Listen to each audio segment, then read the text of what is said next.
സംഖ്യാപുസ്തകം അധ്യായം 21. ഇസ്രായേൽ അധാരീം വഴിയായി വരുന്നു എന്ന് തെക്കേ ദേശത്ത് വസിച്ചിരുന്ന കനാന്യനായ അരാദ് രാജാവ് കേട്ടപ്പോൾ അവൻ ഇസ്രായേലിനോട് യുദ്ധം തുടങ്ങി ചിലരെ പിടിച്ചുകൊണ്ടുപോയി. അപ്പോൾ ഇസ്രായേൽ യഹോവയ്ക്ക് ഒരു നേർച്ച നേർന്നു, ഈ ജനത്തെ നീ എൻ്റെ കയ്യിൽ ഏൽപ്പിച്ചാൽ ഞാൻ അവരുടെ പട്ടണങ്ങൾ ശപഥാർപ്പിതമായി നശിപ്പിക്കും എന്ന് പറഞ്ഞു.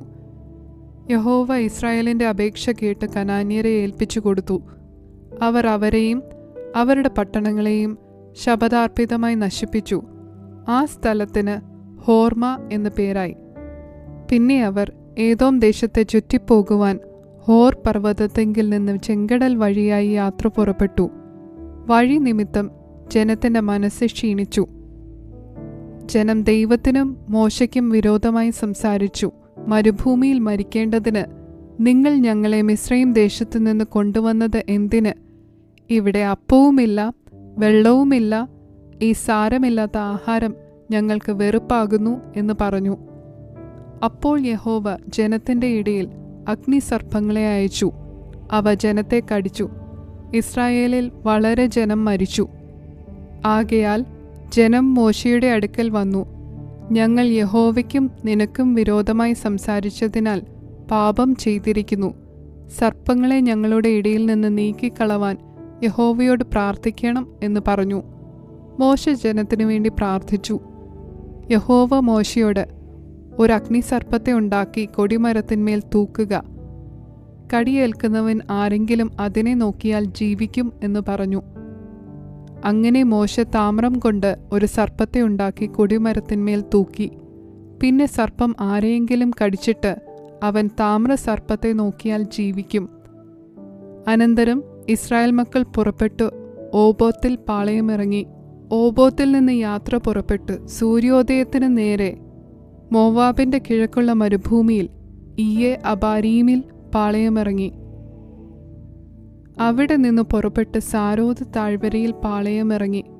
അവിടെ നിന്ന് പുറപ്പെട്ട് അമോര്യരുടെ ദേശത്തു നിന്ന് ഉത്ഭവിച്ച് മരുഭൂമിയിൽ കൂടി ഒഴുകുന്ന അർണോൻ തോട്ടിനക്കരെ പാളയമിറങ്ങി.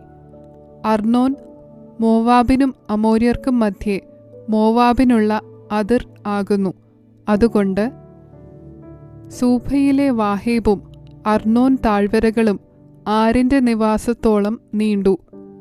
മോവാബിന്റെ അതിരോട് ചാഞ്ഞിരിക്കുന്ന താഴ്വരച്ചരിവ് എന്നിങ്ങനെ യഹോവയുടെ യുദ്ധപുസ്തകത്തിൽ പറഞ്ഞിരിക്കുന്നു. അവിടെ നിന്ന് അവർ പേരിലേക്കു പോയി. യഹോവ മോശയോട്, ജനത്തെ ഒന്നിച്ചു കൂട്ടുക, ഞാൻ അവർക്ക് വെള്ളം കൊടുക്കുമെന്ന് കൽപ്പിച്ച കിണർ അതുതന്നെ. ആ സമയത്ത് ഇസ്രായേൽ, കിണറെ പൊങ്ങിവാ, അതിന് പാടുവീൻ. പ്രഭുക്കന്മാർ കുഴിച്ച കിണർ ജനശ്രേഷ്ഠന്മാർ ചെങ്കോൽ കൊണ്ടും തങ്ങളുടെ ദണ്ഡുകൾ കൊണ്ടും കുത്തിയ കിണർ എന്നുള്ള പാട്ടുപാടി. പിന്നെ അവർ മരുഭൂമിയിൽ നിന്നും മത്താനയ്ക്കും മത്താനയിൽ നിന്ന് നഹലിയേലിനും നഹലിയേലിൽ നിന്ന് ബാമോത്തിനും ബാമോത്തിൽ നിന്ന് മോവാബിന്റെ പ്രദേശത്തുള്ള താഴ്വരയിലേക്കും മരുഭൂമിക്കെതിരെയുള്ള പിസ്ക മുകളിലേക്കും യാത്ര ചെയ്തു. അവിടെ നിന്ന് ഇസ്രായേൽ അമോര്യരുടെ രാജാവായ സീഹോന്റെ അടുക്കൽ ദൂതന്മാരെ അയച്ചു. ഞാൻ നിന്റെ ദേശത്തുകൂടി കടന്നു പോകുവാൻ അനുവദിക്കണമേ. ഞങ്ങൾ വയലിലെങ്കിലും മുന്തിരിത്തോട്ടത്തിലെങ്കിലും കയറുകയില്ല, കിണറ്റിലെ വെള്ളം കുടിക്കുകയുമില്ല. ഞങ്ങൾ നിന്റെ അതിർ കഴിയും വരെ രാജപാതയിൽ കൂടി തന്നെ പൊയ്ക്കൊള്ളാം എന്ന് പറയിച്ചു. എന്നാൽ സീഹോൻ തന്റെ ദേശത്തുകൂടി ഇസ്രായേൽ കടന്നു പോവാൻ സമ്മതിക്കാതെ തൻ്റെ ജനത്തെ എല്ലാം ഒന്നിച്ചു കൂട്ടി ഇസ്രായേലിൻ്റെ നേരെ മരുഭൂമിയിലേക്ക് പുറപ്പെട്ടു. അവൻ യാഹാസിൽ വന്ന് ഇസ്രായേലിനോട് യുദ്ധം ചെയ്തു. ഇസ്രായേൽ അവനെ വാളിൻ്റെ വായ്ത്തല കൊണ്ട് വെട്ടി. അർണോൻ മുതൽ യാബോക്ക് വരെയും അമോനിയരുടെ അതിർ വരെയും ഉള്ള അവൻ്റെ ദേശത്തെ കൈവശമാക്കി. അമോനിയരുടെ അതിരോ ഉറപ്പുള്ളതായിരുന്നു. ഈ പട്ടണങ്ങളെല്ലാം ഇസ്രായേൽ പിടിച്ചു. അങ്ങനെ ഇസ്രായേൽ അമോര്യരുടെ എല്ലാ പട്ടണങ്ങളിലും കുടിപാർത്തു, ഹെശ്ബോനിലും അതിൻ്റെ സകല ഗ്രാമങ്ങളിലും തന്നെ. ഹെശ്ബോൻ അമോര്യരുടെ രാജാവായ സീഹോന്റെ നഗരം ആയിരുന്നു. അവൻ മുൻപിലത്തെ മോവാബ് രാജാവിനോട് പടയെടുത്ത് അർണോൻ വരെയുള്ള അവൻ്റെ ദേശമൊക്കെയും അവൻ്റെ കയ്യിൽ നിന്ന് പിടിച്ചിരുന്നു. അതുകൊണ്ട് കവിവരന്മാർ പറയുന്നത്, ഹെശ്ബോനിൽ വരുവീൻ, സീഹോന്റെ നഗരം പണിതുറപ്പിക്കട്ടെ. ഹെശ്ബോനിൽ നിന്ന് തീയും സീഹോന്റെ നഗരത്തിൽ നിന്ന് ജ്വാലയും പുറപ്പെട്ട് മോവാബിലെ ആരിനെയും അർണോൻ തീരത്തെ ഗിരിനിവാസികളെയും ദഹിപ്പിച്ചു. മോവാബേ, നിനക്ക് ഹാ കഷ്ടം! ഖേമോശന്റെ ജനമേ, നീ മുടിഞ്ഞിരിക്കുന്നു.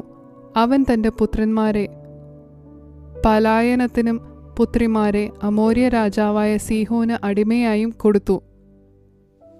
ഞങ്ങൾ അവരെ അമ്പെയ്തു. ദീബോൻ വരെ ഹെശ്ബോൻ നശിച്ചു. മെദബ വരെയുള്ള നോഫയോളം അവരെ ശൂന്യമാക്കി. ഇങ്ങനെ ഇസ്രായേൽ അമോര്യരുടെ ദേശത്തുകൂടി പാർത്തു. അനന്തരം മോശെ യസേരിനെ ഒറ്റുനോക്കുവാൻ ആളയച്ചു. അവർ അതിൻ്റെ ഗ്രാമങ്ങളെ പിടിച്ചു അവിടെയുള്ള അമോര്യരെ ഓടിച്ചു കളഞ്ഞു. പിന്നെ അവർ തിരിഞ്ഞ് ബാശാൻ വഴിയായി പോയി. ബാശാൻ രാജാവായ ഓഗ് തൻ്റെ സകല ജനവുമായി അവരുടെ നേരെ പുറപ്പെട്ടു എദ്രയിൽ വെച്ച് പടയേറ്റു. അപ്പോൾ യഹോവ മോശയോട്, അവനെ ഭയപ്പെടേണ്ട, അവനെയും അവൻ്റെ സകല ജനത്തെയും അവൻ്റെ ദേശത്തെയും ഞാൻ നിന്റെ കയ്യിൽ ഏൽപ്പിച്ചിരിക്കുന്നു. നീ ഹെശ്ബോനിൽ പാർത്ത അമോര്യ രാജാവായ സീഹോനോട് ചെയ്തതുപോലെ അവനോടും ചെയ്യും എന്നരുളി ചെയ്തു. അങ്ങനെ അവർ അവനെയും അവൻ്റെ പുത്രന്മാരെയും അവൻ്റെ സകല ജനത്തെയും ഒട്ടൊഴിയാതെ സംഹരിച്ചു അവൻ്റെ ദേശത്തെ കൈവശമാക്കുകയും ചെയ്തു.